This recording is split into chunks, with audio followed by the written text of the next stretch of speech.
Hello friend, study spark में आपका स्वागत है। चलिए हम देखने जा रहे हैं जीवन ज्योति टेस्ट सीरीज, जिसका सेट नंबर है 780। ठीक है, चलिए इसका फर्स्ट क्वेश्चन देखते हैं।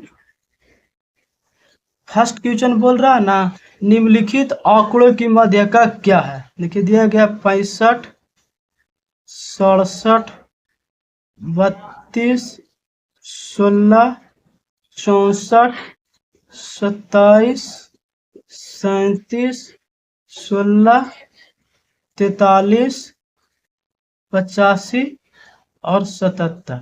तो देखिए माध्यिका का मतलब क्या होता है, समझ जाइए। पहले सबसे पहले आंकड़ा देखिए, माध्यिका का मतलब होता है माध्यिका माध्यिका का मतलब होता है, चाहे आप संख्या को घटते क्रम में सजाइए या संख्या को बढ़ते क्रम में सजाइए, जो बीच का वैल्यू होगा ना वो होता है माध्यिका। जैसे देखिए संख्या कितना है, 1 2 3 4 5 6 7 8 9 10 11, यानी टोटल संख्या सर 11 है। कहने का मतलब अगर इधर 5 संख्या रखते हैं सर, इधर 5 संख्या रखते हैं तो 10 संख्या, एक संख्या को बीच में रखते हैं 11। और कहने का मतलब माध्यिका का मतलब कि आप जो संख्या बीच में रख रहे हैं ना उसको लेफ्ट से जोड़िए, लेफ्ट से काउंटिंग कीजिएगा तो जितना नंबर पर आएगा उतना नंबर पर राइट से भी काउंटिंग कीजिएगा तो आएगा। तो दोनों तरफ 5 रखे थे, 5 और 1 6, इधर से भी काउंटिंग करते हैं तो 5 संख्या या एक संख्या यानी 6, यानी दोनों तरफ से बीच में सर बीच वाला संख्या को हम लोग क्या कहते हैं, माध्यिका कहते हैं। तो सबसे पहले देखिए संख्या कितना दिया गया है सर, 11 को। अब सबसे पहले हम छोटा वाला लेते हैं, तो छोटा वाला तो देखिए सबसे छोटा कितना, 16। अब 16 के बराबर या 16 से जस्ट बड़ा कौन है, तो सर 16 से बराबर, वो 16 कट गया, 16 के बराबर और 16 से जस्ट बड़ा सर वो 16 है, तो 16 लिखिए। नेक्स्ट संख्या देखिए 16 के बराबर या 16 से जस्ट बड़ा तो सर 27 है, 27 लिख लिए। उसके बाद देखिए 27 से जस्ट बड़ा होना चाहिए या उसके बराबर होना चाहिए, तो 27 से जस्ट बड़ा हुई उसके बराबर कौन है, तो कहिएगा सर एक 32 है, लिख लिए। 32 के बराबर या उससे बड़ा तो सर 37 है, 37 लिख लिए। 37 से जस्ट बड़ा या उसके बराबर तो जस्ट बड़ा सर 43 है। तो क्या हम पूरा 11 संख्या को लिखे, तो नहीं, 11 संख्या को नहीं लिखना, क्योंकि हमको पता है कि छठा संख्या होगा ना जो मेरा माध्यिका होगा। तो क्या हम 6 को लिख लिए सीरियल नंबर से, 1 2 3 4 5 6, यानी यही मेरा माध्यिका होगा जो ऑप्शन नंबर बी में मेरा दिया गया। ठीक है, अब देखिए आप अगर इतना सजा करके नहीं लिखना चाहते हैं तो सबसे पहले आप संख्या को गिन लिए, तो 11 को हुआ। आपको पता हो गया कि माध्यिका 6 नंबर पर आएगा, तो सबसे छोटा लीजिए, तो 1 नंबर पर 16, उसके बाद जस्ट उससे बड़ा या बराबर तो 2 नंबर पर भी 16 आएगा, उसके बाद 3 नंबर पर 27 आएगा, 4 नंबर पर कितना आएगा तो सर 32 आएगा, उसके बाद 5 नंबर पर 37 आएगा और 6 नंबर पर 43 आएगा। तो बिना संख्या को पूरा सजाए हुए भी आप कह सकते हैं डायरेक्ट भी कि मेरा आंसर 43 होगा। ठीक है, चलिए नेक्स्ट क्वेश्चन देखते हैं, 2 नंबर।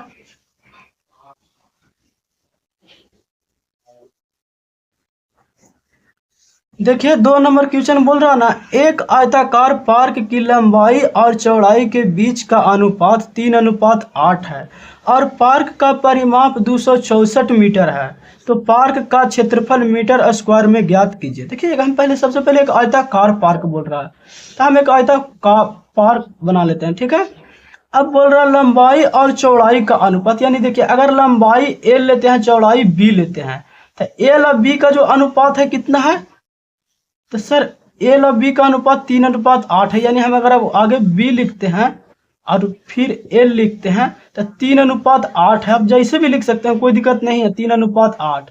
तो देखिए सर ये अनुपात में इसको अगर हम रियल वैल्यू में लाएं तो क्या होगा, कोई भी कोष्ट अति से गुना कर दीजिए, तो यहाँ x लिख लेते हैं और यहाँ 8x लिख लेते हैं, यानी कहने का मतलब b बराबर हो गया मेरा 3x, एल है जो कितना हो गया तो सर 8x हो गया। अच्छा, आयत का परिमाप दिया गया है, परिमाप कितना है, तो कहिएगा सर परिमाप है 264 मीटर। ठीक है, अच्छा आयत का परिमाप होता क्या है, तो कहिएगा सर कोई भी फिगर होगा ना उसका 2D फिगर, उसका परिमाप होता है, परिमाप का मतलब होता है कंप्लीट बाउंड्री। कंप्लीट बाउंड्री का मतलब देखिए एल 2 बार आ रहा है तो 2 बार लिख लेते हैं, बी या बी दो बार आ रहा है, तो हम लिख लेते हैं 2b बराबर कितना हो गया 264। अच्छा इसमें भी दो है, इसमें भी दो है, तो दो हम कॉमन ले लेते हैं, तो l प्लस बी बराबर कितना हो गया 264। अच्छा एल बराबर सर कुछ वैल्यू दिया गया है, कितना दिया गया है तो 8x, तो यहाँ लिख लेते हैं 8x। बी बराबर भी वैल्यू दिया गया 3x सर, तो 3x लिख लीजिए 264। तो देखिए 8 3 11x बराबर 264, 11 दूनी 22x बराबर 264। अच्छा क्या 22 से 264 डिवाइड है पूरी तरह से? तो देखिए एक मरतबा अगर हम 22 लगाते हैं तो 26 में से 22 जगह तो कितना बचेगा, तो कहिएगा सर 4, और यहाँ उतरेगा 4, तो हो गया 44। तो 22 दूनी 44 12, यानी x बराबर सर मेरा 12 आ गया। x बराबर 12 कहने का मतलब सर ये चौड़ाई था ना, जब 12 गुना 3 यानी कितना हो गया 36 हो गया, और लंबाई था ना सर वो 8 था, तो 8 गुना 12 यानी 8 गुना 12 अब कितना हो गया 96 हो गया। पूछ रहा है हमारा आपसे पार्क का एरिया, पार्क है आयताकार, तब किसका एरिया निकलेगा तो सर आयत का। तो आयत का एरिया क्या होता है एल गुना बी यानी लंबाई गुना चौड़ाई, लंबाई कितना है 96 और चौड़ाई कितना है 12। अब देखिए 96 गुना 12 कीजिएगा तो कितना आ रहा है 3456, ठीक है मीटर स्क्वायर, जो कि ऑप्शन नंबर सी में मेरा दिया गया है। चलिए नेक्स्ट क्वेश्चन देखते हैं 3 नंबर।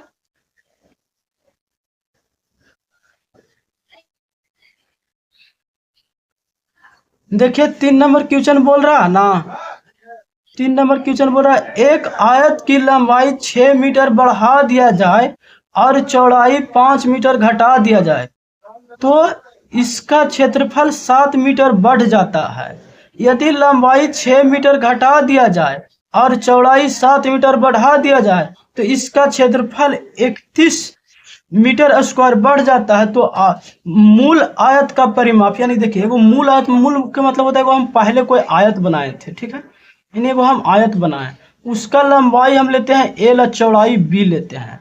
तो जो फर्स्ट पहला केस कह रहा है ना लंबाई 6 मीटर क्या कह रहा है बढ़ा दिया जाए, यानी अब वो नया आयत बन रहा है उसका लंबाई एल प्लस 6 हो गया और चौड़ाई 5 मीटर घटा दिया जाए, चौड़ाई बी न है जी, अब 5 घटा देंगे तो 5 माइनस बी हो गया। अब बोल रहा है ना क्षेत्रफल, तो आयत का क्षेत्रफल क्या होता है आप कहेगा सर क्षेत्रफल होता है एल गुना बी, तो बोल रहा है क्षेत्रफल यानी एल बी कितना बढ़ जाता है 7 बढ़ जाता है, तो 7। अब देखिए आयत का क्षेत्रफल लंबाई गुना चौड़ाई, यानी अगर पूरा ही लंबाई है पूरा ही चौड़ाई है तो ई दोनों में गुना करेंगे तो क्षेत्रफल यानी ई दोनों के बराबर ई दोनों के गुना करेंगे तो ई प्राप्त होगा, ठीक है। अच्छा फर्स्ट केस है। दूसरा केस क्या बोल रहा है ना, देखिए दूसरा नंबर में बोल रहा है ना, अब भी बोल रहा है कि लंबाई 6 घटा दिया जाए यानी एल माइनस 6 और चौड़ाई 7 बढ़ा दिया जाए, यानी क्या हो गया बी प्लस 7। तो क्षेत्रफल है जो 31 बढ़ जाता है यानी एल बी अब प्लस कितना हो गया 31 हो गया। तो सबसे पहले हम इसको सोल्व करते हैं, उसके बाद इसको सोल्व करेंगे। देखिए एल और बी में गुना करेंगे तो क्या हो जाएगा तो सर एल बी हो जाएगा, फिर ये हो जाएगा एल और -5 प्लस 6 और गुना बी 6b, अब प्लस माइनस क्या हो जाएगा माइनस, और 6 गुना 5 कितना हो जाएगा 30 बराबर एल बी प्लस कितना हो गया 7।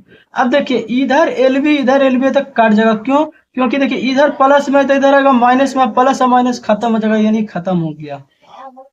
अब -5l प्लस 6b, अब देखिए -30 है तो इधर अगर हम इसको इस साइड ले जाएंगे तो प्लस 30 है, 30 और 7 कितना हो जाएगा 37। अब माइनस में अगर हम सब में माइनस गुना करते हैं तो 5l माइनस 6b बराबर -37। इसको इक्वेशन हम 1 मान लेते हैं। अब देखिए इसको सोल्व करते हैं तो ये कितना संख्या जी, तो सर l माइनस 6 अब b प्लस 7 बराबर एल बी प्लस कितना हो गया 31 हो गया, तो ठीक है। अब देखिए इसमें गुना करते हैं तो क्या होता है तो सर एल बी होता है, और इसमें गुना करते हैं तो देखिए प्लस और प्लस प्लस 7, इसमें गुना करते हैं तो माइनस, प्लस और माइनस 6b, अब प्लस और माइनस सॉरी हाँ प्लस माइनस माइनस, ये हो गया, ये भी प्लस है, प्लस माइनस माइनस हो गया, 7 का 42 बराबर क्या हो गया, एलबी प्लस 31। देखिए एलबी से एलबी क्या हो जाएगा, कैंसिल हो जाएगा। अब देखिए 7 माइनस 6 बी, आई माइनस में इधर जाएगा तो कितना हो जाएगा, प्लस में। तो देखिए प्लस में हो जाएगा तो 2 1 3 और 4 3 7, यानी इतना हो गया 73 हो गया, इक्वेशन 2। अब इक्वेशन 1 और इक्वेशन 2, अब देखिए यहाँ तक हम सबको इरेज कर लेते हैं, सिर्फ इक्वेशन 1 और इक्वेशन 2 को छोड़ते हैं, ठीक है।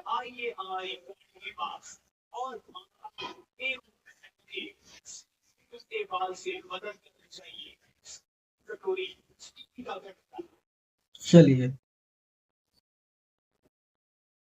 ये कितना है, इक्वेशन 1 5 माइनस 6 बी बराबर कितना हो गया, -37। ई कितना है तो सर 7 माइनस 6 बी बराबर कितना हो गया, 73, ठीक है। अब देखिए बराबर करते हैं, देखिए अगर हम माइनस करते हैं सबको तो माइनस माइनस माइनस प्लस, ये हो गया माइनस, यानी देखिए -7x और प्लस 5x, यानी माइनस बड़ा बड़ा है तो -2x से कट जाएगा प्लस माइनस, आई माइनस माइनस माइनस 7 3 10, और देखिए 7 3 10 हाथ में एक 7 और 3 10, एक बकेवा 11 कट जाएगा, तो एल बराबर कितना हो गया, तो कहेगा सर 55 हो गया। अब एल बराबर 55 हो गया, अब कोई भी इक्वेशन में पुट कीजिए, सपोज अगर हम इसमें पुट करते हैं, फर्स्ट वाला में पुट करते हैं तो क्या जाएगा, 5 एल की जगह पर हम लिख लेते हैं 55 और -6 बी बराबर कितना हो गया, -37। देखिए पापा से 25 है, पापा से 25 2 27 -6 बी बराबर -37, इधर जाएगा तो माइनस हो जाएगा, तो -6 बी बराबर -37 और -275, ठीक है। -6 बी बराबर माइनस, देखिए 7 और 5 12 के 2 हाथ में 1 7 3 10 1 11 और 2 और 1 3, ठीक है। इसको देखिए माइनस से माइनस कैंसिल, बी बराबर 6 में, इसको देखिए 6 है 30 है तो 5 मरतबे लगेगा, 6 5 30, 30 लग गया, तब 31 में से 30 गया तो बच गया कितना, 1, यहाँ उतरा 2 तब 12, तो 6 दूनी 12, यानी एल बराबर मेरा 55 और बी बराबर 52 आ गया, ठीक है। अब पूछ रहा था क्या, मूल आयत का परिमाप पूछ रहा था। अब देखिए परिमाप क्या होता है आयत का, तो अभी हम बताएं परिमाप का मतलब होता है कंप्लीट आउटर बाउंड्री। तो सर एल एक बार एल एक बार, यानी एक बार यहाँ एक बार यहाँ, यानी एल 2 बार आ रहा था, लिख लीजिए 2l। अब प्लस पी, अब बी 2 बार आ रहा था, लिख लीजिए 2b। अब दोनों में 2 2 कॉमन है तो 2 कॉमन ले लीजिए, तो देखिए एल 55, अब बी कितना है तो सर 52, तो देखिए 2 गुना 5 और 2 7 और 5 और 5 10 107, और 107 में 2 से गुना कीजिएगा तो 214 हो जाएगा, जो कि ऑप्शन नंबर ए में मेरा दिया गया, ठीक है। चलिए नेक्स्ट क्वेश्चन देखते हैं, 4 नंबर।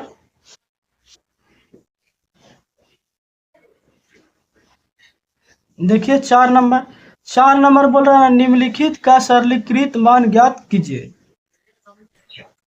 देखिए क्या दिया गया, इक्वेशन दिया गया है एक 26 भागा 2/2 गुना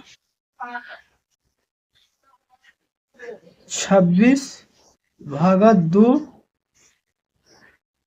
गुना 12 - 2/2 भागा 5 गुना 6 भागा 3, ठीक है। देखिए इसको सबसे पहले हम क्या करते हैं, तो सर सबसे पहले हम छोटी कोष्ठ को काम करते हैं, तो छोटी कोष्ठ कौन है, तो सर ई है।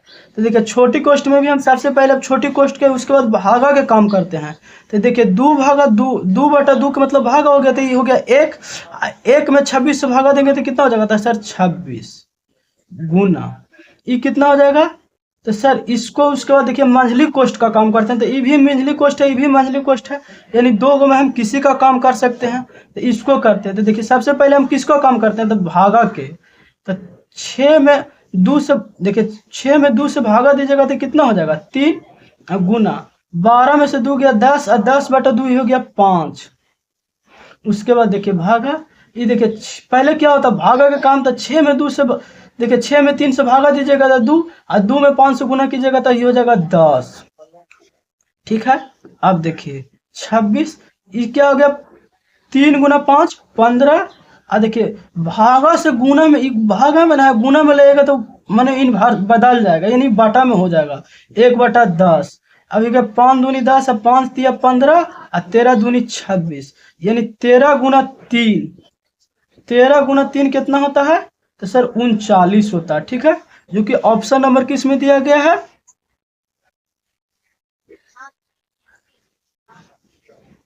39। अब देखिए क्या नंबर क्वेश्चन है, 4 नंबर, जो कि ऑप्शन नंबर सी में मेरा दिया गया। ठीक है, चलिए नेक्स्ट क्वेश्चन देखते हैं।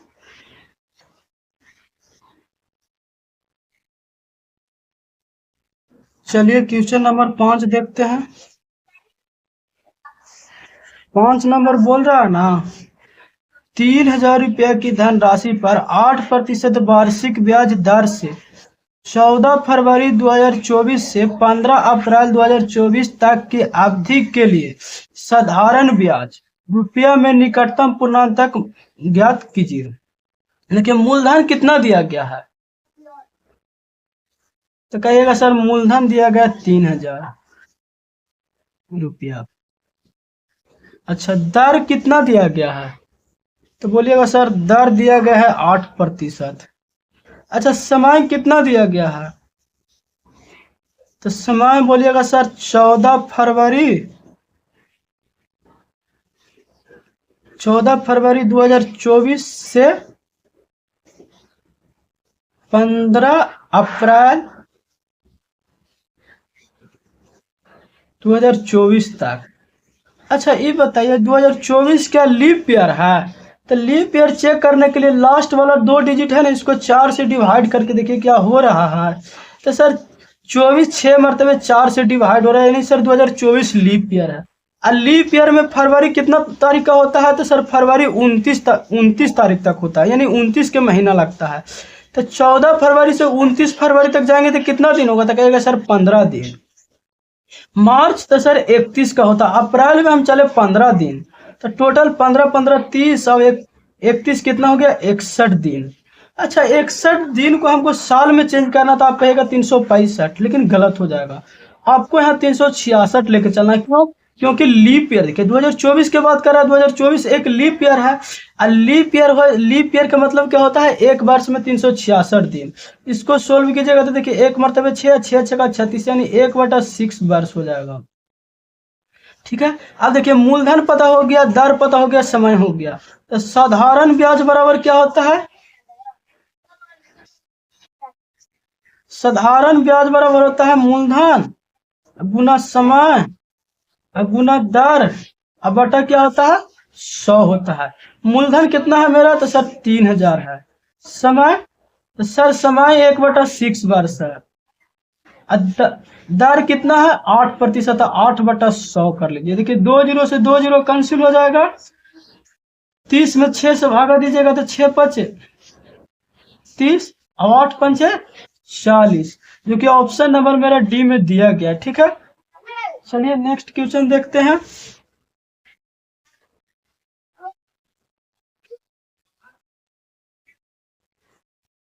देखिए नेक्स्ट क्वेश्चन 6 नंबर बोल रहा ना, X cube plus Y cube बराबर 16, एक्स प्लस वाई बराबर 4, तो एक्स वाई का मान ज्ञात कीजिए। देखिए X cube plus Y cube बराबर कितना दिया गया है, तो कहिएगा सर 16। हाँ एक्स प्लस वाई बराबर कितना है 4, हमसे पूछ रहा है किसका, तो सर एक्स वाई का मान। सबसे पहले तो देखिए अब वैल्यू पुट करके बना सकते हैं, तो x प्लस वाई बराबर 4 है, तो 4 आप कैसे बना सकते हैं, तो सर पहला हम x बराबर 1 अब y बराबर 3 रखते हैं, तो वास्तव में देखिए 1 का 3 4, यानी पहला केस तो पहला कंडीशन सस्टिफाइड कर गया। अब देखिए अगर 1 के क्यू करते हैं तो कितना होता है, 1 के क्यू प्लस 3 के क्यू क्या 16 होता है, तो सर नहीं, 1 के क्यू 1 और 3 के क्यू 27 28 होता है, लेकिन हमको तो लाना है 16, यानी ई वाला सर गलत है, यानी 1 का 3 हम पुट नहीं कर सकते हैं। तब अब 4 बनाने के लिए क्या क्या पुट कीजिएगा, तो सर 2 और 2 पुट करते हैं, तो 2 + 2 4, यानी पहला कंडीशन सर्टिफाइड हो गया। सर अब दूसरा चेक करते हैं, तो 2 के क्यू प्लस 2 के क्यू, तो 2 के क्यू 8 प्लस 2 के क्यू 8, 8 8 क्या हो गया 16, जो कि सर ए भी सर्टिफाइड कर गया, यानी दोनों केस पूरा हो गया। यानी x बराबर सर हम 2 रखेंगे, अब y बराबर भी 2 रखेंगे, तो x बराबर 2 रखिए, अब y बराबर 2 रखिए, तो कितना हो गया था सर 4x गुना y, जो कि ऑप्शन नंबर कितना में दिया गया है, बी में मेरा दिया गया है। ठीक है, अब आप बोलिएगा सर हम वैल्यू पुट करके नहीं बनाना चाहते हैं, यानी हमको प्रोसेस भी बता दीजिए। तो देखिए प्रोसेस से कैसे बना सकते हैं, देखिए x + y बराबर कितना है 4, तो इसको दोनों तरफ क्यू कीजिए, तो क्या हो जाएगा x + y के होल क्यू और 4 के यहाँ क्यू हो जाएगा। एक क्यू प्लस बी क्यू पढ़े होंगे, a + b के होल क्यू, देखिए a + b के होल क्यू क्या होता है, तो sir a cube plus B cube plus 3ab into a + b होता है। तो इसी तरह से हम कह सकते हैं x cube plus Y cube plus 3xy into x + y, और 4 के क्यू क्या होता था सर 4 × 4 = 16 × 4 = 64 होता है। अच्छा X cube plus Y cube का वैल्यू दिया गया 16, यानी इसके स्थान पर हम रख लेते हैं 16 3xy। अच्छा x + y बराबर 4 है, तो गुना कर लेते हैं 4 बराबर हो गया 64। अब देखिए 16 इधर प्लस में तो इधर जाएगा तो माइनस में, तो देखिए ये होगा 3i गुना 4 12xy बराबर कितना हो गया, तो सर 64 में 16 घट जाएगा 48, यानी xy बराबर कितना हो गया 4, जो कि ऑप्शन नंबर किस में दिया गया है, बी में। तो आप पुट करके भी बना सकते हैं और ऐसे फार्मूला से भी बना सकते हैं। ठीक है, चलिए नेक्स्ट क्वेश्चन देखते हैं 7 नंबर। 7 नंबर देखिए क्वेश्चन बोल रहा है ना, 7 नंबर क्वेश्चन बोल रहा है एक वस्तु को 1 रुपया में बेचा जाता है, यदि इसे इस मूल्य से 25% पर बेचा जाए तो 50% की हानि होगी, तो 1 रुपया में बेचने पर कितना प्रतिशत की लाभ होगी, यानी कितना लाभ होगा प्रतिशत में। देखिए एक्स में बेचा जाता है, बेचने का मतलब होता है सेलिंग प्राइस, इंग्लिश में बोलते हैं। एक्स में बेच रहा है, हम मान लीजिए कि एक्स का वैल्यू 100 होगा, ठीक है। अब बोल रहा है इस मूल्य को जितना में बेचा जा रहा था, क्रय मूल्य को नहीं, इसी मूल्य को जितना में बेच रहा है उसका 25%, यानी नया जो सेलिंग प्राइस हो जाएगा ना वो कितना हो जाएगा, तो सर 100 माने है इसका 25%, 25, तब बोल रहा है 50% की हानि होती है। अच्छा ये बताइए हानि किस पर होता है, तो सर हमेशा हानि होता है क्रय मूल्य पर, यानी कॉस्ट प्राइस पर। हानि किस पर होता है, कॉस्ट प्राइस पर। अब कॉस्ट प्राइस कितना होता है, तो सर अपने आप में 100% होता है, ठीक है। अब 50% की हानि होती है, यानी 50% बराबर कह सकते हैं 25, 50% बराबर 25, तो 1% बराबर, तो सर 25/50, हमको तो 100% कॉस्ट प्राइस निकालना, क्रय मूल्य निकालना, तो 100 कर दीजिए, 50 दूनी 100 यानी 50 आ गया। यानी कहने का मतलब है ना सर वस्तु का क्रय मूल्य 50 रुपया है। उसके बाद बोल रहा है ना कि एक्स में बेचने पर कितना प्रतिशत की लाभ होगा। अब 50 रुपए के वस्तु को हम 100 में बेचेंगे तो कितना लाभ होगा, तो कहेगा सर 50 के। और लाभ हमेशा किस पर होता है, लाभ हानि, तो सर क्रय मूल्य पर होता है। क्रय मूल्य 50 है तो हम कह सकते हैं 50/50। अब प्रतिशत में ना कह रहा जी, तो गुना 100% कर दीजिए, 50 से 50 कैंसिल, यानी आंसर हो गया मेरा 100%, जो कि ऑप्शन नंबर सी में मेरा दिया गया। ठीक है, चलिए नेक्स्ट क्वेश्चन देखते हैं।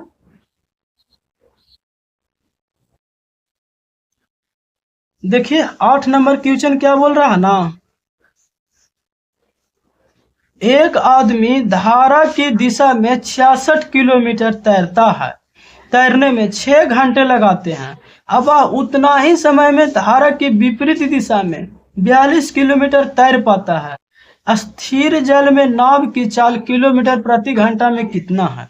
देखिए एक आदमी धारा की दिशा में, जैसे देखिए आप सबसे पहले समझिए धारा की दिशा में, जैसे देखिए इधर पानी जा रहा है और इधर आप भी जा रहे हैं, तो आपको चलने में आसानी होता होगा। ऐसा क्यों होता होगा, क्योंकि सर हम चल रहे हैं ना, हमको धारा ढकेल रहा, पानी ढकेल रहा है, यानी कहने का मतलब है कि हम कम समय में ज़्यादा दूरी तय कर रहे हैं। जैसे देखिए जिधर अब धारा चल रहा है उधर अब आप भी जा रहे हैं, तो क्या कर रहे हैं, कम समय में ज़्यादा दूरी तय कर रहे हैं, कम समय दूरी क्या हो रहा है, ज्यादा हो रहा है, ज्यादा दूरी। अच्छा, ये बताइए कम समय में ज्यादा दूरी कब तय कीजिएगा? तो सर चाल मेरा अधिक होगा तब। क्या होगा, चाल अधिक होगा।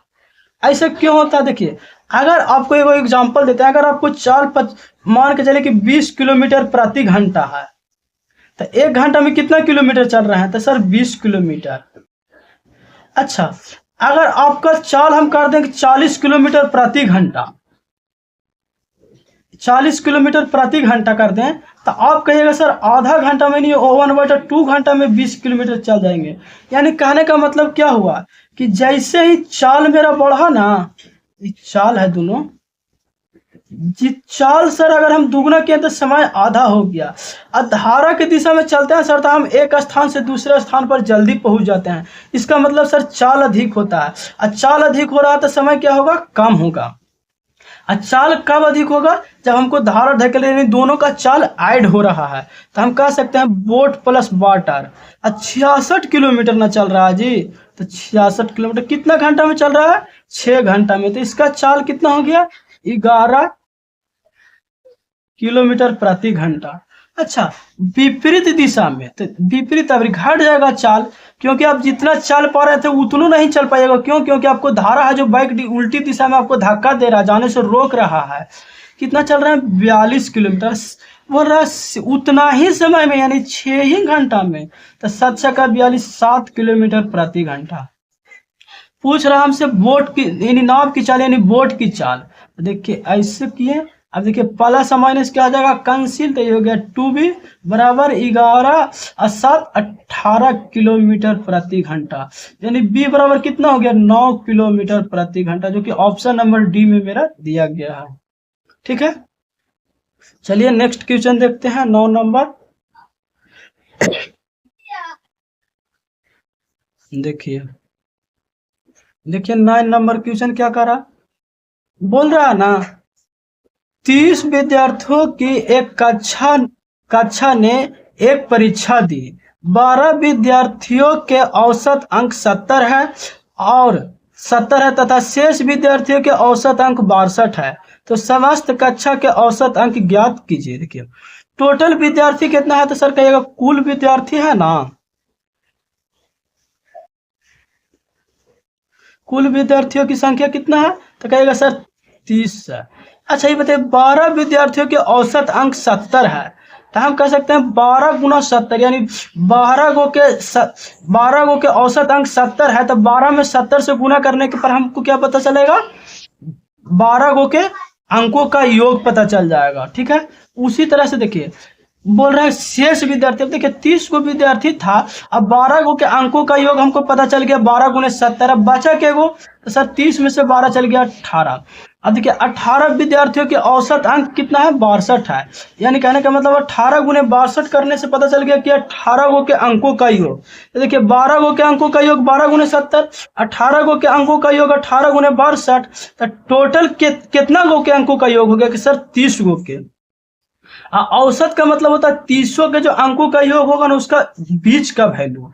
देखिए तीनों को जोड़ दीजिए, तो इसको गुना कीजिएगा तो कितना हो गया, 6284।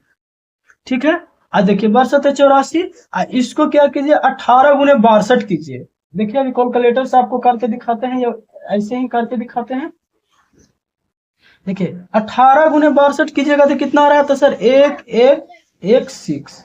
ठीक है, उतना बटा 30 कीजिए, इसको जोड़िएगा तो कितना आ रहा है, तो सर 1956 आ रहा है। अब बटा 30 यानी 16 कीजिएगा तो कितना आ रहा है, तो सर 65.2 आ रहा है। ठीक है, चलिए नेक्स्ट क्वेश्चन देखते हैं। सबसे पहले इसमें एक बात और समझ लीजिए, और देखिए सबसे पहले लिखते हैं, देखिए 2 4 6, अब बोलते हैं इसका औसत। तो औसत की मतलब आप क्या कहते हैं, सबको जोड़ कर नंबर ऑफ संख्या से डिवाइड करते हैं। तो सबको जोड़िए 2 4 6, तो 6 4 10 तो बटा 3 यानी 12/3 यानी 4, यानी औसत है 4, वास्तव में बीच में है 4। अच्छा जितना से हम नंबर से भागा दिए हैं उतना नंबर से हम अगर गुना कर देंगे तो हमको योग पता चल जाएगा। तो हाँ सर 4 गुना 3 किए तो हमको योग पता चल गया। तो हम इसी चीज को कह सकते हैं कि औसत में नंबर ऑफ संख्या से गुना करने पर हमको योग पता चलता है, जो कि सेम काम यहाँ किए हैं। ठीक है, चलिए 10 नंबर क्वेश्चन देखते हैं। 10 नंबर क्वेश्चन बोल रहा है ना, 46 मीटर लंबा और 8 मीटर चौड़ाई वाली एक आयताकार कार्डबोर्ड शीट से 3 मीटर 2 मीटर और 1 मीटर त्रिज्या की 3 वृत्ताकार प्लेट काटी जाती है। यदि कार्डबोर्ड शीट के शेष भाग का क्षेत्रफल एक वर्ग के क्षेत्रफल के बराबर है तो वर्ग की प्रत्येक भुजा की लंबाई ज्ञात कीजिए। पाई का वैल्यू 22/7 का उपयोग कीजिए। देखिए सबसे पहले एक आयताकार कार्डबोर्ड है, तो सबसे पहले हम एक आयताकार बोर्ड बनाते हैं। ठीक है, यानी आयत बनाते हैं। ठीक है, आयत बना लिए। उसका बोल रहा है लंबाई, यानी एल है जो कितना है, तो सर 46 मीटर है। चौड़ाई भी कितना है, 8 मीटर है। अच्छा, इसमें से बोल रहा है 3 गो हम वृत्ताकार प्लेट काट के निकालिए। अब कहीं से भी निकालिए, सपोज हम 1 गो निकाल लिए, 2 गो निकाल लिए, 3 गो निकाल लिए। इसका रेडियस दिया गया है, ये है जिसका रेडियस 3 मीटर है, ये है 2 और ये है 1। तब बोल रहा है शेष भाग का क्षेत्रफल वर्ग के क्षेत्रफल के बराबर है। तो पहले हमको शेष भाग का क्षेत्रफल निकालना है। अच्छा, ये पूरा का अगर हम क्षेत्रफल निकाल लें तो कितना होगा, तो सर आयताकार है तो L गुना B होगा। अच्छा, इसमें से ई वाला को घटा देंगे तो हमको शेष भाग निकल जाएगा ना। तो सर ये कैसा है, वृत्ताकार है। अब वृत्त का क्षेत्रफल पाई आर स्क्वायर, 3 का स्क्वायर कितना हो जाएगा, तो sir 9 plus pi R square, 2 का square 4 plus pi R square, यानी 1 का स्क्वायर 1। देखिए एल बराबर कितना है, तो सर 46, अब बी बराबर 8। अच्छा ये हो गया। देखिए इसमें भी पाई, इसमें भी पाई, इसमें भी पाई, तब पाई हम कॉमन ले लेते हैं तो बच गया क्या, 9 प्लस 4 प्लस 1, यानी कहने का मतलब देखिए 8 6 का 48 के 8 बाकी 4, 8 6 32, अच्छा 36। ठीक है,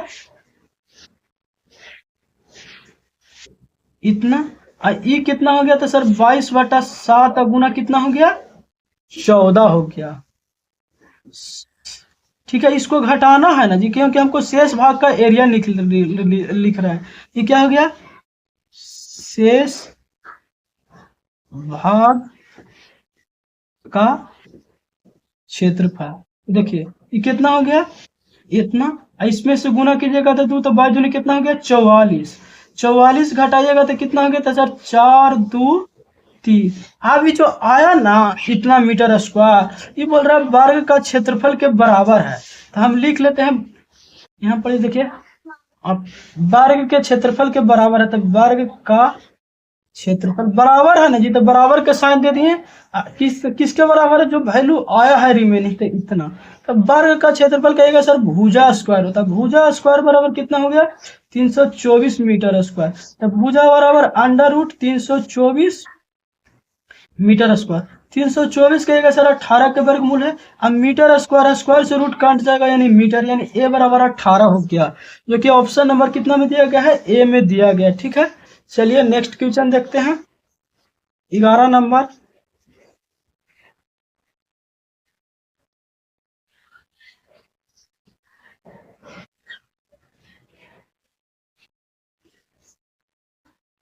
क्वेश्चन बोल रहा है ना, यदि आंकड़े का माध्य 43 है और माध्यिका 78 है तो आंकड़े का बहुलक मूलानुपाती सूत्र का प्रयोग करते हुए ज्ञात कीजिए। देखिए माध्य कितना है, तो कहिएगा सर माध्य दिया गया है 43, अब माध्यिका कितना है,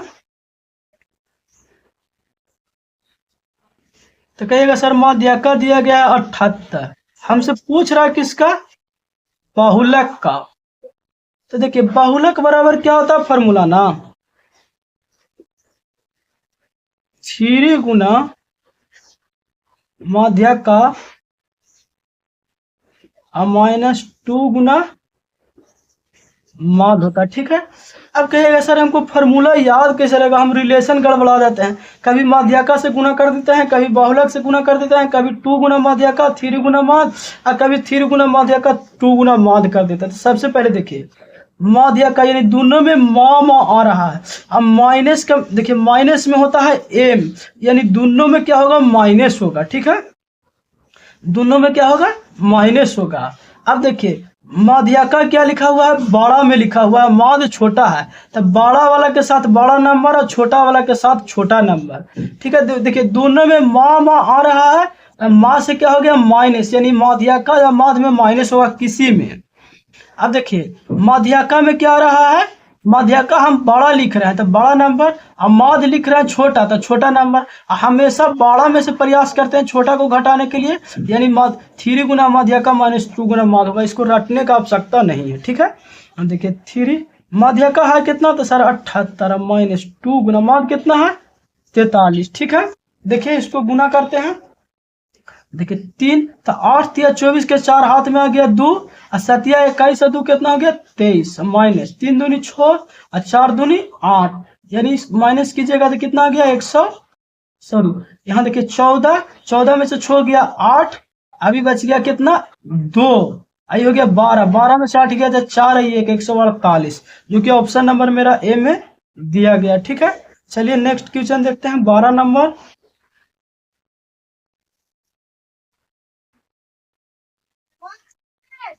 12 नंबर क्वेश्चन क्या कह रहा है ना, एक इलेक्ट्रिक पंप एक टंकी को 6 घंटे में भर सकता है।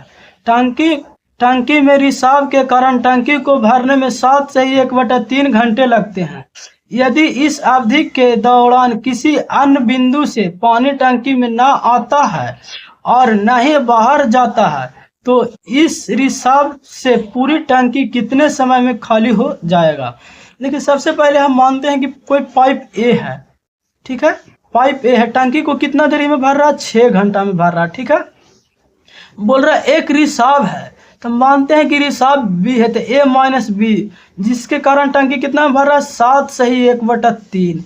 इसको लिख सकते हैं 7 या 21 22/3 आवर में। अच्छा ये बताइए, अगर रिसाव ना होता तो टंकी कितना देर में भरता, 6 घंटा में, लेकिन रिसाव होने की वजह से ज्यादा कितना लग रहा है, तो कहिएगा सर ज्यादा टाइम लग रहा है ना, वो कितना लग रहा है, तो 6 यहाँ चल जाएगा तो 1, तो 3 है 1 4/3 आवर। अच्छा जो ए 4/3 आवर ज्यादा भर रहा है, उसको बी को खाली करने में कितना देरी लग रहा है, तो सर जितना देरी टंकी नहीं भरा उतना देरी तो बी गिरते रह गया, यानी 22/3 घंटा। यानी जितना देरी में ए 3/4 भरता है, उतना देरी में बी 22, उतना जितना 3/4 घंटा में ए भरता है, उतना पानी खत्म खाली करने में बी को 22/3 घंटा में लगता है। अच्छा टंकी भर रहा था 6 घंटा में, तो आप सोचिए 3/4 में कौन संख्या से गुना करें कि 6 घंटा हो जाए टंकी भर जाए, तो कहिएगा सर 9/2 से, तो इधर 9/2 से गुना किया ना, तो इधरों 9/2 से गुना कर दीजिए। देखिए यहाँ 2 दूनी 4 और 3 दूनी 6, यानी ए तो सर 6 घंटा में भर दिया, तो इसको किया तो ये हो गया 11 दूनी 22 और 11 तिया 33, यानी 11 दूनी 22 और 3 तिया 9, 11 गुना 3 बराबर कितना हो गया 33, जो कि ऑप्शन नंबर ए में मेरा दिया गया। ठीक है, चलिए नेक्स्ट क्वेश्चन देखते हैं। देखिए 13 नंबर कह रहा ना, विभाजन विधि द्वारा दो संख्याओं का मासा ज्ञात, मासा यानी एचसीएफ ज्ञात करने पर भागफल क्रमशः 1 4 और 6 प्राप्त होते हैं तथा अंतिम भाजक 29 है। दोनों संख्याओं का एलसीएम ज्ञात कीजिए। देखिए सबसे पहले क्या है, अंतिम भाजक, अंतिम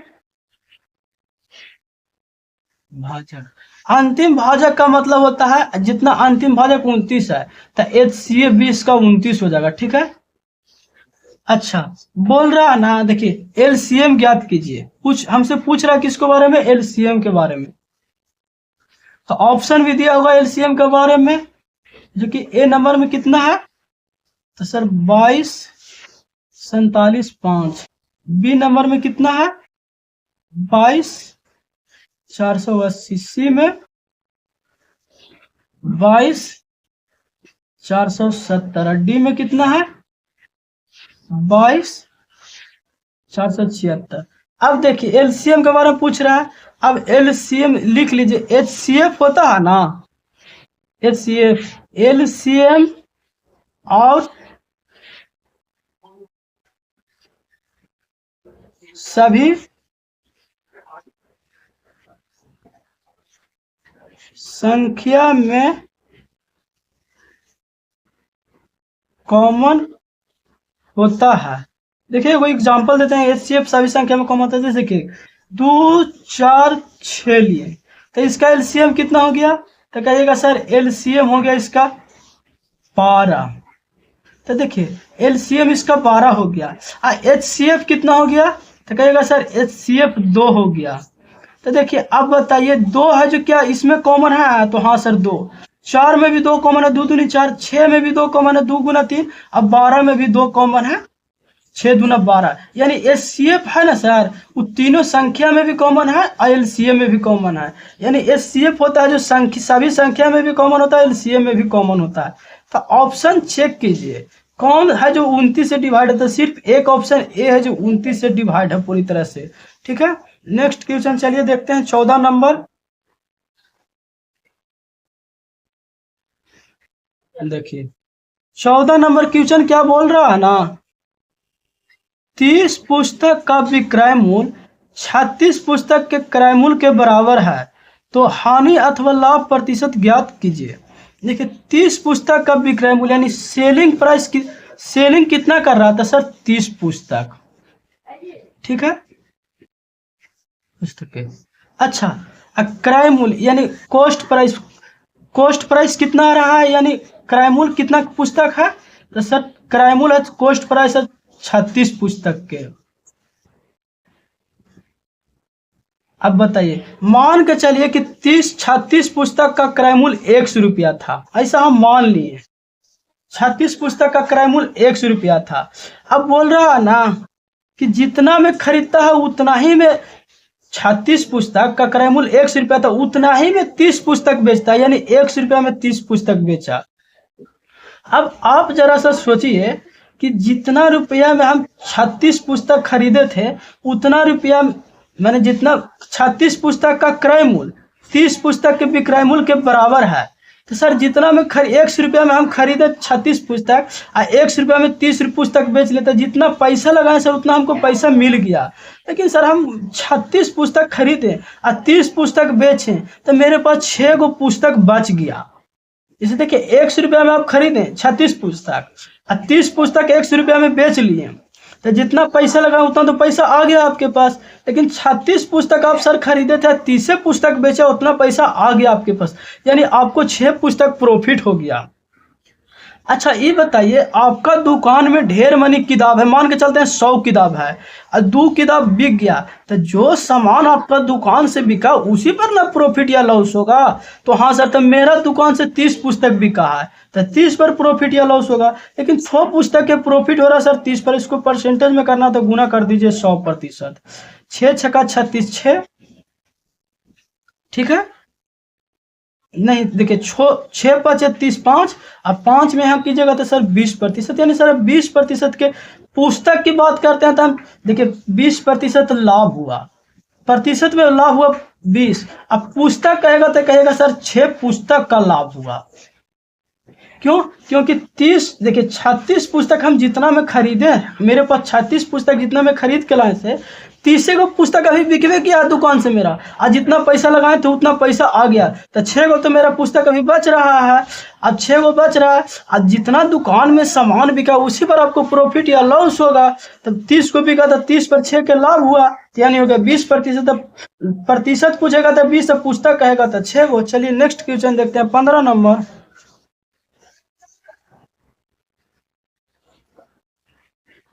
देखिए 15 नंबर क्वेश्चन क्या बोल रहा है,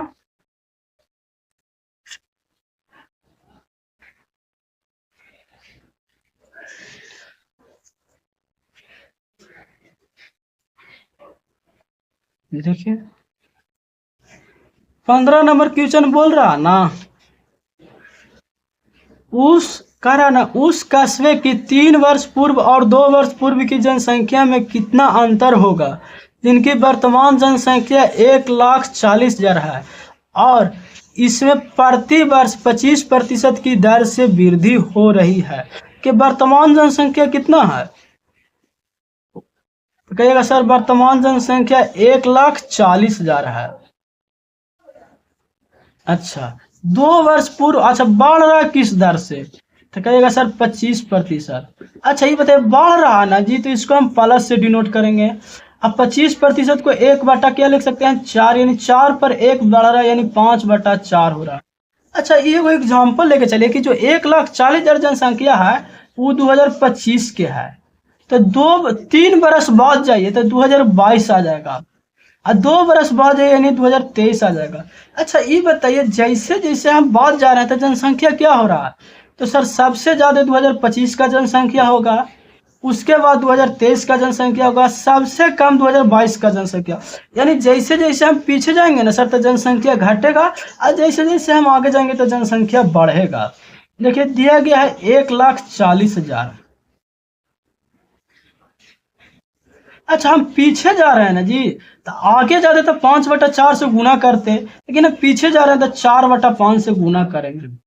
तो ये बताइए किस में से घटाएंगे? तो सर 2023-22 में से घटाइएगा कि 23 में से? तो कहिएगा सर 23 में से घटाइए। क्यों? क्योंकि 23 का जनसंख्या 22 की जनसंख्या से ज्यादा है, और 23 और 25 में अंतर कितना वर्ष के? तो 2 वर्ष के। तो 4/5 और 4/5 2 बार लिख लिया हम, माइनस इतनी। देखिए 22 से 25 के तो 3 बार, तो 3 बार लिखिए 4/5, 4/5 गुना 4/5। देखिए ये हो गया 1,40,000, रख लिए। अब गुना देखिए 4/5 और 4/5 2 बार इसमें भी है, तो 4/5 गुना 4/5 कॉमन ले लीजिए। तो अब बचा क्या? तो सर इसमें कुछ ना बचा था 1, ये हो गया 4/5। ठीक है, यहाँ लिख लीजिए 1। अब देखिए 4/5 तो 4 तो 16/25, आइए हो गया। देखिए 5 में से 4 गया यानी 1/5। इसको सोल्व कीजिएगा तो कितना आ रहा है? इसको सोल्व कीजिएगा तो आ रहा है 50, 4 पर 3 0। ठीक है, इसको देखिए सोल्व करके दिखा देते हैं। देखिए 25 4 100, 4 5 दूनी 10। अब यहाँ गया गुना में तो कितना हो गया? तो सर 140 गुना 8 और गुना 16, जो कि सोल्व की जगह तो कितना आ रहा है? इतना पर 3 0। सॉरी हाँ, एक मिनट। इतना इसको सोल्व की जगह तो कितना नंबर क्वेश्चन है? वर्तमान जनसंख्या।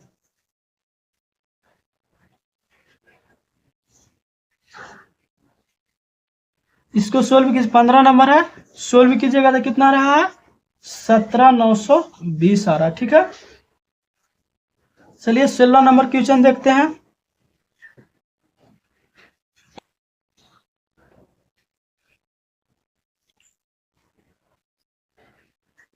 16 नंबर बोल रहा है ना, 25,300 के कुल लाभ को PQR के बीच इस प्रकार वितरित किया जाता है कि PQ 9:7, QR 3:12, तो R का हिस्सा रुपया में ज्ञात कीजिए। देखिए कुल लाभ कितना दिया गया जी? कुल लाभ तो कहेगा सर कुल लाभ है 25,300। ठीक है, अच्छा बांट रहे हैं किसमें? तो सर PQR में बांट रहे हैं। अच्छा PQ का हिस्सा कितना है? तो सर 9:7। QR का हिस्सा 3:12। देखिए ऐसे कीजिए, इसको क्या कीजिए? इसमें इससे गुना कीजिए, और इसमें इससे गुना कीजिए, और इसमें इससे गुना कीजिए। तो देखिए 7×21 9 27, आई हो गया 12×84। टोटल कितना यूनिट हो गया जी? तो सर 4 1 5 और 7 12 के हाथ में 1, 8 1 9 2 11 और 2 13, 132।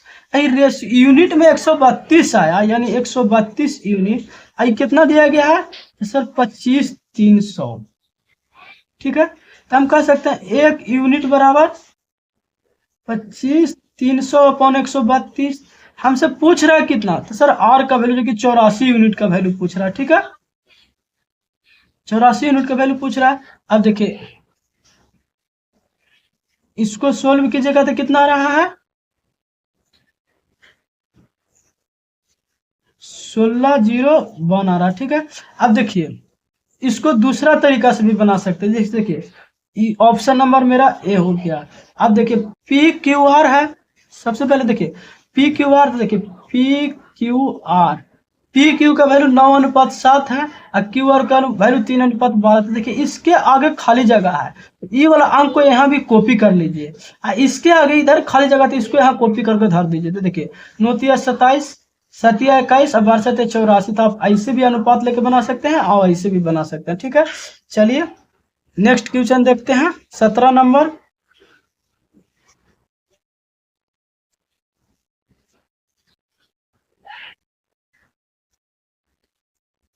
17 नंबर क्या है, बोल रहा ना, एक घन के कोर की लंबाई का योग उस घनाभ की कोर की लंबाई का योग के बराबर है, जिसकी लंबाई चौड़ाई और ऊंचाई 4:3:1 के अनुपात में है। यदि घन का आयतन 512 सेंटीमीटर क्यूब है तो घनाभ का आयतन सेंटीमीटर क्यूब में ज्ञात कीजिए। देखिए सबसे पहले एक घन बनाते हैं। ठीक है,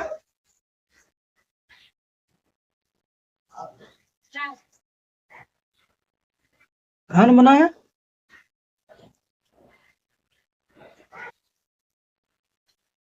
इसके बाद बोल रहे हैं एक घनाभ, तो घनाभ भी बना लेते हैं।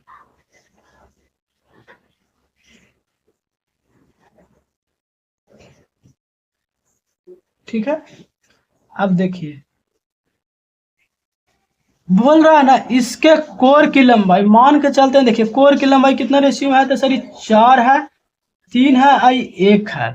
तो देखिए घन में कितना कोर होता है, तो सर घन का सभी भुजा बराबर होता है, यानी ए 4 को नीचे आया, 4 को इसी तरह से ऊपर ए 4 को इसी तरह से साइड में ए, यानी कितना हो गया टोटल, तो सर 12 ए हो गया। अच्छा घनाभ में देखिए ये अगर यहाँ से देखिए ये 1 गो 2 गो लंबाई लेते हैं तो 3 गो 4 गो, यानी कहने का मतलब है सर ये लंबाई 4 गो है, चौड़ाई 1 2, चौड़ाई लेते हैं तो देखिए 1 2 इधर 1 2 यानी 2 2 4 गो, ऊंचाई हो गया 4 गो, चौड़ाई 1 2 3 4 गो, यानी कहने का मतलब सर सब 4 गो है। तो हम लिख सकते हैं 4 आई, अगर 4 गो लंबाई है तो क्या हो जाएगा 4x, यानी अगर इसमें x लगा लेते हैं, इसमें भी x लगा लेते हैं, x में तो सब नंबर में चेंज हो गया। तो देखिए 4 लंबाई ए ओ की लंबाई 4 है और टोटल लंबाई है क्या गो, तो सर 1 गो 2 गो 3 गो 4 गो, यानी 4 गुना 4 हो जाएगा। उसी तरह से प्लस चौड़ाई 3 ए वो क्या है टोटल 4 गो, तो 4 गुना 3x। ठीक है, अब प्लस ऊंचाई ए वो के x है 4 गो, तो 4x लिख लेते हैं। अब देखिए 12 ए बराबर, सब में 4 कॉमन है तो 4 कॉमन ले लीजिए, 4x प्लस 3x अब प्लस x, तो 12 ए बराबर कितना हो गया 4 गुना 4 3 7 1 8x। ठीक है, 8x हो गया। अब देखिए 4 तिया 12 3a बराबर 8x हो गया। अब देखिए दिया गया क्या घन का आयतन, यानी इसका जो आयतन दिया गया है कितना दिया गया है, तो सर आयतन दिया गया है 512। ठीक है, घन का आयतन क्या होता है भुजा की, यानी 1 क्यूब बराबर 512, तो a बराबर हो जाएगा 8, तो 8 यहाँ धरते हैं, तो 3 गुना 8 बराबर 8x, 8 से 8 कैंसिल, x बराबर कितना हो गया 3, x बराबर 3 हो गया। तो ई कितना हो गया, तो सर 4 गुना 3 यानी हो गया, ये हो गया 12, ये हो गया 3 गुना 3 यानी हो गया 9, और ये हो गया कितना, 1 में 3 से गुना करेंगे तो हो गया 3। अब पूछ रहा हमसे क्या, घनाभ का आयतन, घनाभ का आयतन क्या होता है एल गुना बी गुना एच, इसका आयतन होता है एल, आयतन लिख लेते हैं एल गुना बी गुना एच, एल बराबर कितना हो गया 12 9 और क्या हो गया 3। ठीक है, यानी हो गया कितना 12 गुना 9 27, यानी देखिए 12 गुना 9 7 सात दूनी, देखिए हाँ, 7 दूनी 14 का 4, हाथ में एक है। देखिए एगो ऑप्शन डी नंबर है ना, जिसका यूनिट डिजिट लास्ट में 4 है, जो कि ऑप्शन नंबर हो जाएगा मेरा डी। ठीक है, चलिए नेक्स्ट क्वेश्चन देखते हैं। 18 नंबर,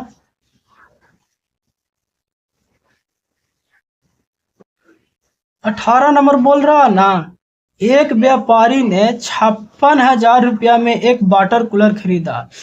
वह इसके अंकित मूल्य पर 81% की छूट देता है और फिर भी 71% का लाभ अर्जित करता है, तो वाटर कूलर का अंकित मूल्य ज्ञात कीजिए।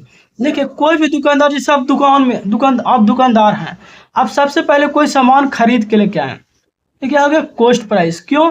क्योंकि देखिए सर, उसको बेचिएगा तो जिसके पास बेचिएगा उसका सेलिंग प्राइस हो जाएगा, तो देखिए कॉस्ट प्राइस। अब बोल रहा है ना, इसका 7100 रुपये, 5600 रुपये में खरीद के लाया, 71% की लाभ पर बेचा। अच्छा, जितना में दुकानदार खरीद के लाया, वो दुकानदार के लिए कितना प्रतिशत है? तो सर 100%। 71% की लाभ पर बेचा, यानी कहने का मतलब 171% में बेचा। तो ये बताए 100% बराबर इतना है, तो 1% बराबर, तो कहिएगा इतना बटा 100। हमको को तो निकालना 171% के। देखिए 20 से 20 क्या आ जाएगा? कैंसिल हो जाएगा। ठीक है, अब देखिए इसको गुना करते हैं, तो इसको गुना करते हैं तो कितना हो गया? तो सर 20 से 20 कैंसिल। अब इसको रह देते हैं, तो देखिए सेलिंग प्राइस मेरा कितना रहा है? तो सर 560 गुना 171 आ रहा है। अच्छा ये बताइए, एक लिखते हैं मार्केट प्राइस। मार्केट प्राइस भी होता है 100%। तो आप कहिएगा सर मार्केट प्राइस भी 100%, सेलिंग प्राइस भी 100%, ये कैसे पॉसिबल है? तो देखिए मार्केट प्राइस 100% होता है ग्राहक के लिए, से कॉस्ट प्राइस 100% होता है दुकानदार के लिए। अच्छा ये देखिए, आप जैसे देखिए कोई भी सामान पर जाते हैं तो उस पर लिखा रहता है MRP, उसी पर ना छूट मिलता है। यानी मार्केट प्राइस ग्राहक के लिए 100% और कॉस्ट प्राइस यानी क्रैमूल दुकानदार के लिए 100%। अब बोल रहा है ना, देखिए क्वेश्चन बोल रहा है 81% की छूट, यानी अब मार्केट प्राइस 100 है तो 81% की छूट, यानी सेलिंग प्राइस 19। सर प्रतिशत में 19 है, सेलिंग प्राइस दिया गया है कितना? तो सर 560 गुना 171 है, तो 1% बराबर कितना हो जाएगा? तो सर 560 गुना 171 बटा 19। हमको तो निकालना 100% के, गुना कर दीजिए 100। 9 81 या 9 8 17, यानी 9 मरतबे लग गया। 3 गो जीरो है ना जी, तो पहले 3 गो जीरो रख लीजिए। 9 5 9 छक्का 54, 9 छक्का 54 के 4 बाकी 5, 9 5 45 और 5 50, जो कि ऑप्शन नंबर ए में मेरा दिया गया। ठीक है, चलिए नेक्स्ट क्वेश्चन देखते हैं। 19 नंबर, देखिए 19 नंबर क्वेश्चन क्या बोल रहा है ना, निम्नलिखित में से कौन सा कथन असत्य है यानी गलत है? जब एक तिर्यक छेदी रेखा दो समांतर दो रेखाओं को इस प्रकार काटती है कि संगत कोण का युग्म बराबर हो तो रेखा समांतर होगी। सही बात है यार, जब संगत कोण आपस में बराबर होगा तो क्या होगा? देखिए ई है, आई एगो एक रेखा काटा और संगत कोण इसका भी बराबर है, और ई भी रेखा इसका भी संगत कोण अगर बराबर है तो ये क्या होगा? ये एक दूसरे को पैरेलल होगा, ये समांतर होगा। ये तो पॉसिबल है सर। दूसरा कंडीशन, जब एक तिर्यक छेदी रेखा दो रेखाओं को इस प्रकार काटती है कि एकांतर कोणों का योग बराबर हो तो रेखा समांतर। एकांतर कोण का मतलब क्या होता है? जैसे देखिए एक बार इससे बनाए, आप सपोज देखिए ई वाला कोण और ई वाला कोण बराबर होगा, ई वाला कोण, देखिए ई वाला कोण 1 लेते हैं तो ई भी बराबर होगा, ई 2 लेते हैं तो ई भी 2 बराबर होगा। यानी एकांतर कोण तो समांतर चतुर्भुज में बराबर होता है, यानी 2 भी मेरा सर सही है। देखिए 3 नंबर क्वेश्चन बोल रहा है क्या? 3 नंबर बोल रहा है, जब एक तिर्यक छेदी रेखा दो रेखाओं को इस प्रकार काटती है कि तिर्यक छेदी रेखा को एक ही ओर की स्थित कोनों का युग्म पूरक है तो ये रेखा समांतर की। पूरक का मतलब क्या होता है? तो सर पूरक का मतलब होता है 90 डिग्री, और समपूरक का मतलब होता है 180 डिग्री। पूरक का मतलब 90 और समपूरक का मतलब क्या होता है 180 डिग्री। तो देखिए एक तिर्यक, देखिए एक समांतर चतुर्भुज के बोल रहा है ना, जब एक तिर्यक छेदी रेखा दो समांतर रेखाओं को काटते हैं तो इसकी एक ही और अस्तित्व पूरक कोण ये 90, ये दोनों का भी 90 हो सकता है जी। सर नहीं, दोनों कोणों का योग 180 होता है, जो कि ऑप्शन नंबर सी मेरा क्या है, गलत है। ऑप्शन नंबर डी देखिए, कह रहा ना, जब एक तिर्यक छेदी रेखा दो रेखाओं को इस प्रकार काट दे कि तिर्यक छेदी रेखा के एक ही और स्थित अंतः कोणों का योग संपूरक है तो रेखा समांतर। सही बात है यार, एक ही और स्थित से ऐसे बना लेते हैं तो ई कोण का योग 180 होता है, ई कोण का योग क्या होता है 180 होता है, जो कि ऑप्शन नंबर सही है, यानी ऑप्शन नंबर 3 मेरा गलत हो जाएगा। चलिए 20 नंबर क्वेश्चन देखते हैं। 20 नंबर क्वेश्चन बोल रहा है ना, एक अस्पताल में डॉक्टर की संख्या और नर्सों की संख्या के बीच का अनुपात 3:1:3 था। अस्पताल में 12 नए डॉक्टर के शामिल होने और 24 नए नर्स के अस्पताल से छोड़कर जाने से उनके बीच का अनुपात 3:4 हो जाता है। अस्पताल से के और अधिक नर्सों के इस्तीफा के बाद 1:1 हो जाता है, तो के का मान ज्ञात कीजिए। देखिए डॉक्टर और नर्स का जो अनुपात दिया गया कितना है 1:3। अच्छा रियल वैल्यू मिलाने के लिए तो सर 1/3x कर दिए। अब बोला 12 डॉक्टर शामिल हुआ यानी x + 12। देखिए बोल रहा 24 नर्स इस्तीफा दे दिया यानी 3x - 24, जिसके वजह से अब जो रेशियो बन गया 3:4 हो गया। इसको सोल्व कीजिए तो 4x 12 × 4 = 48, 3 × 3 = 9x, 24 कितना हो गया 72। इधर आएगा तो 5x और इधर जुड़ जाएगा तो कितना हो जाएगा 8 × 2 = 10 और 7 × 4 = 11, 1 12, यानी x बराबर हो गया मेरा 24।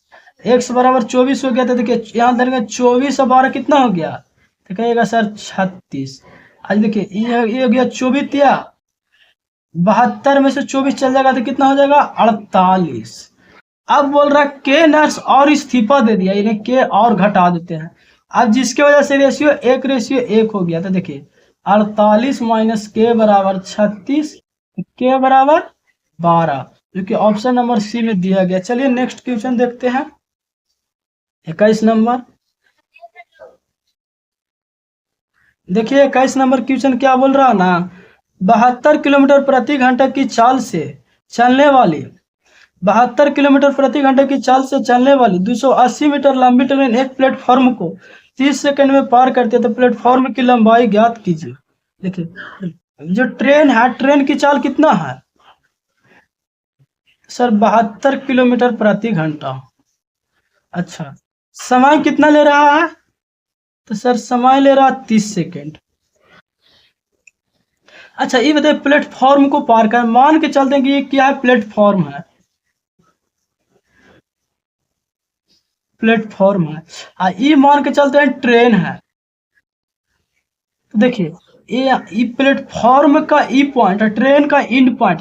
अब ये दोनों एक ऐसे हो जाएगा था ना, कहेंगे जी ट्रेन पार हो गया तो कुल लंबाई, तो सर पहले तो इसको इतना दूरी चलना पड़ा अब फिर अपना लंबाई चलना पड़ा, यानी यहाँ से सर इसको यहाँ तक चलना पड़ा।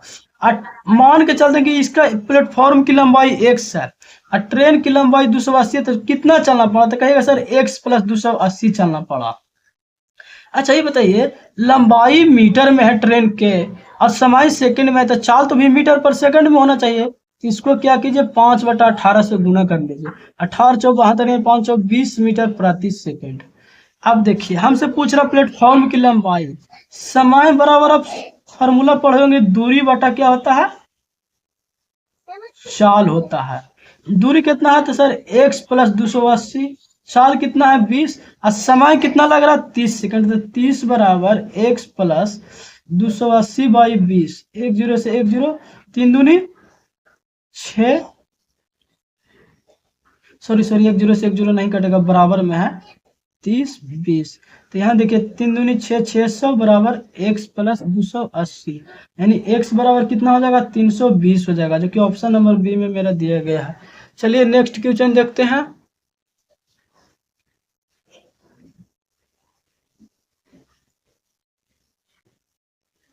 22 नंबर, 22 नंबर बोल रहा है ना। 8 सेंटीमीटर भुजा वाले एक समबाहु भुज का क्षेत्रफल 112 सेंटीमीटर स्क्वायर है। यदि केंद्र से बहुभुज की भुजा तक की लंबाई लंबवत दूरी 17 सेंटीमीटर है तो बहुभुज की संख्या ज्ञात कीजिए। देखिए, सबसे पहले बहुभुज का क्षेत्रफल कितना दिया गया है।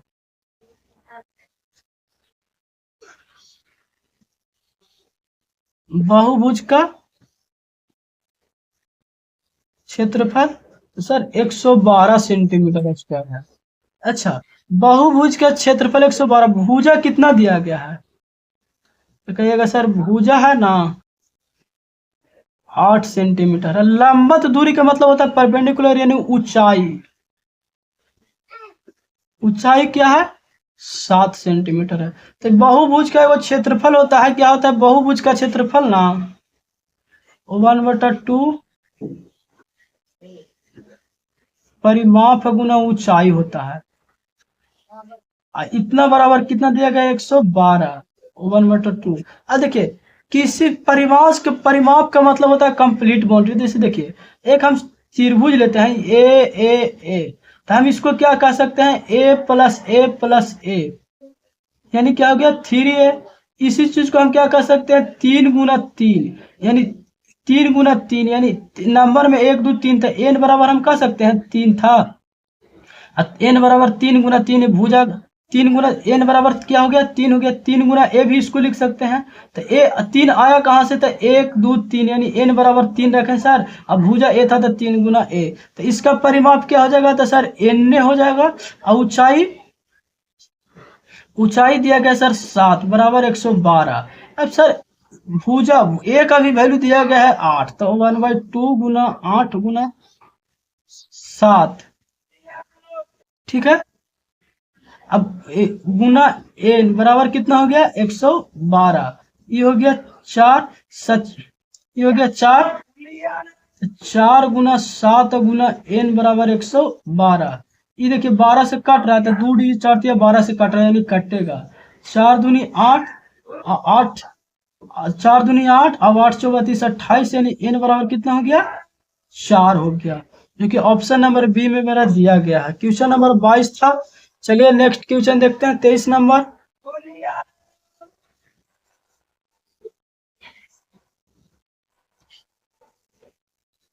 23 नंबर बोल रहा ना, एक ठोस घनाभ के 3 आसन फलकों का क्षेत्रफल 216 centimetre square, 114 centimetre, 119 centimetre square. तो घनाभ का आयतन सेंटीमीटर क्यूब में ज्ञात कीजिए। देखिए, फलक का क्षेत्रफल कहने का मतलब है ना ये घनाभ है। तो एक बार में कितना फलक दिख रहा था सर, कहेगा 3 फलक। एक फलक ए दिख रहा है, एक फलक ए दिख रहा है और एक फलक ए दिख रहा था। ये 3 फलक जो दिख रहा है ना, यही तीनों फलक का क्षेत्रफल दिया गया है। तो पहला फलक क्या दिख रहा है तो सर एल बी, एल गुना बी बराबर कितना दिया गया है सर 216। उसके बाद बी एच कितना दिया गया है तो सर 114 दिया गया है। उसके बाद एल एच कितना दिया गया है तो सर 19 दिया गया है। तो हमेशा याद रखिए तीनों फलक का क्षेत्रफल दिया रहेगा ना, तो इसको अगर x मानते हैं, y मानते हैं और इसको z मानते हैं, तो इसका आयत का जो क्षेत्रफल होगा ना, घनाभ का क्षेत्रफल l गुने b गुना h, जो अंडर रूट होगा x/z के।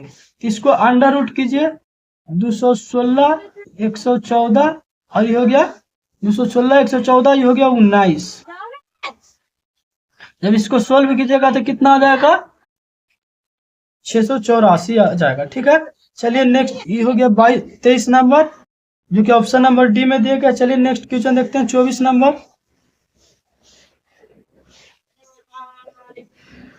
24 नंबर क्वेश्चन बोल रहा है ना a + b बराबर 46 है, ठीक है। a स्क्वायर a - b के होल स्क्वायर बराबर कितना है 612 है। तो a और b का गुणनफल यानी ab का वैल्यू देखिए a प्लस बी बराबर इतना, इतना बराबर, तो देखिए a प्लस बी के होल स्क्वायर क्या होता है, तो ए स्क्वायर, ई भी लगा सकते, ए प्लस ए माइनस बी के होल स्क्वायर, तो कहेगा सर ए प्लस बी के होल स्क्वायर माइनस 4ab बराबर कितना दिया गया है, 612 है। ठीक है, अब देखिए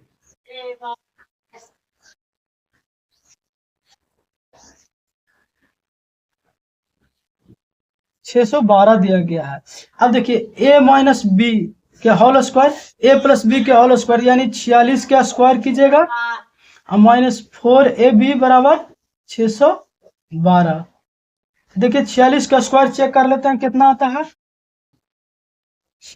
2116 आता। ठीक है, तो ये हो गया 2116 माइनस 4ab बराबर 612। तो देखिए यहाँ आएगा तो 4ab, तो 2116 माइनस 612 बराबर 4ab। अब देखिए 2116 में से 612 जाएगा तो कितना बचेगा, तो सर 1504 बचेगा, 1504 बराबर 4ab।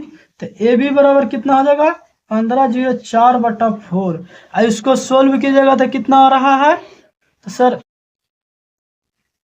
ए बी के वैल्यू पूछ रहा है, ए बी बराबर 376 आ रहा है, जो कि ऑप्शन नंबर डी है। चलिए नेक्स्ट क्वेश्चन देखते हैं।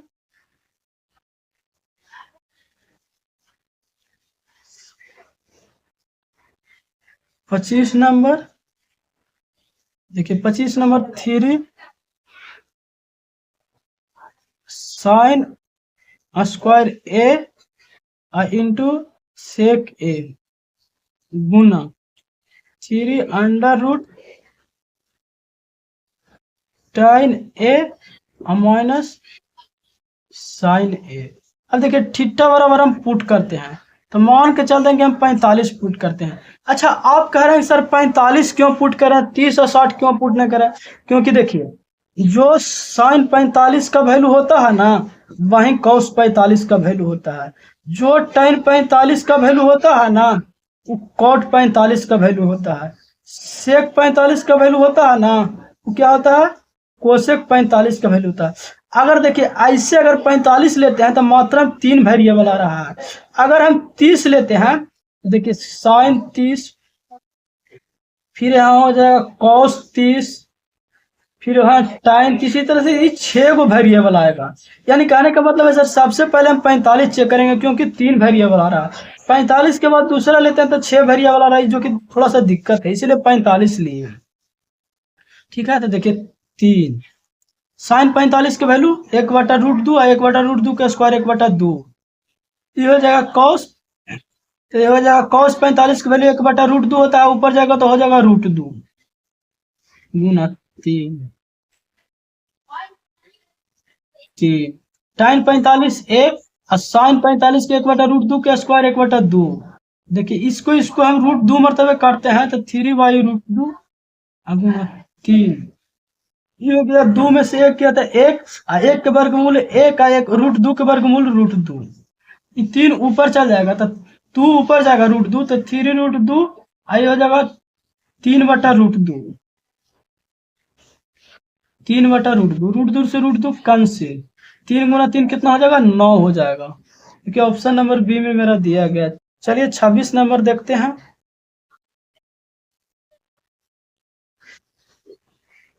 26 नंबर बोल रहा है ना, एक फल विक्रेता के पास शुरू में कुछ सेब थे, मान के चलते हैं कि शुरू में 100 सेब था, 40% सेब बेच देते हैं, फिर भी उसे 300 सेब बच जाता है, तो शुरू में उसके पास कितना सेब था, 40% बेच दिया, तो सर 100 का 40% बेच दिया यानी 40 सेब बेचते, तो बचा कितना, तो सर 60, यूनिट में 60 बच रहा है लेकिन संख्या में 300 बच रहा है, तो 1 बराबर, तो सर 300/60, हमको तो निकालना है 100 का वैल्यू, तो गुना कर लीजिए 100, ये हो गया 5, 5 गुना 100 बराबर कितना हो गया, 500, क्योंकि ऑप्शन नंबर ए में मेरा दिया गया है।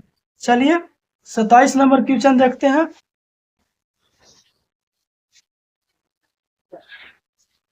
27 नंबर क्वेश्चन बोल रहा है ना, 2 प्लम्बर एक सर बाई नियोक्ता द्वारा प्रतिदिन 770 रुपया भुगतान किया जाता है।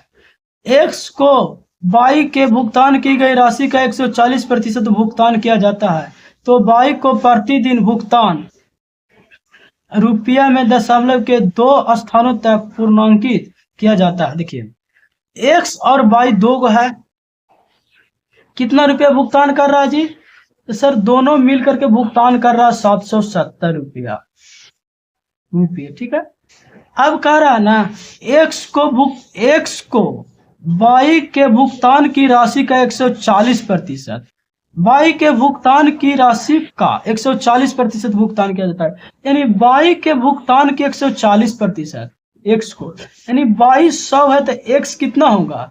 तो सर 140%। तो अच्छा ये बताइए, ये अगर 100 है तो 140 है, तो टोटल हमको एक्स प्लस वाई बराबर कितना हो जाएगा? तो कहिएगा सर 140 प्लस 100, अब बराबर कितना दिया गया है? 770। हम कह सकते हैं 770 बटा 240। हमसे पूछ रहा है किसका? वाई का। वाई है कितना? 100। ठीक है।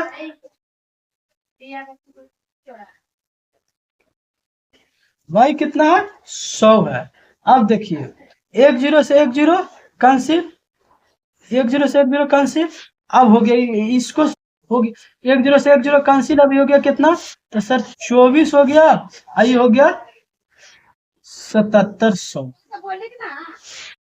इसको 2400, इसको 24 या 72, ये हो गया 3, 24 या 72, ये हो गया 5, ये हो गया 0, 24 दूनी 48। अब देखिए 2 0 उतर रहा है ना, तो एगो यहाँ 2 0 उतर रहा था, एगो 0, तो देखिए 320 के करीब एक ही ऑप्शन है, 320.83, देखिए ऑप्शन नंबर बी में। ठीक है। चलिए नेक्स्ट क्वेश्चन देखते हैं। 29 नंबर क्या बोल रहा है ना, कुछ बड़ा वीडियो बन गया। विजय के घर से ट्यूशन तक 10 मीटर साइकिल चलाते हुए जाता है और फिर 5 मीटर दुकान तक साइकिल चलाते हुए जाता है। वह इसी प्रकार समान दूरी तय करते हुए वापस घर जाता है, तो पथ की कुल लंबाई। देखिए साइकिल से पहले एक 10 मीटर ट्यूशन गया, किधरों चला होगा। उसके बाद 5 मीटर दुकान गया, सबसे पहले कहाँ गया? ट्यूशन। ठीक है। उसके बाद क्या गया? 5 मिनट दुकान गया। अब बोल रहा है ना, जैसे पी से आरंभ किया, क्यू पर पहुंच गया, फिर बोल रहा फिर वापस वो लौट जाता, यानी फिर यहाँ चल गया।